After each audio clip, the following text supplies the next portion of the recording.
এমন হলো বাঁধন অভিনীত আপকামিং ঈদের সিনেমা এশা মারার্সের ট্রেলার। এখানে দেখানো হয়েছে বাঁধন তিনি লীনা নামক একজন পুলিশ কর্মকর্তার অভিনয় করছেন।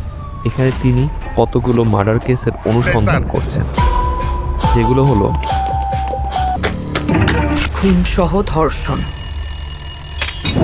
এই 3টা ঘটনাই এ জেলায় ঘটেছে 14ই ফেব্রুয়ারির পরে। কে বা কারা এই হত্যাকাণ্ড করেছে, কিভাবে তারা জড়িত, এ নিয়ে হতে যাচ্ছে এশা মারার সিনেমার গল্প।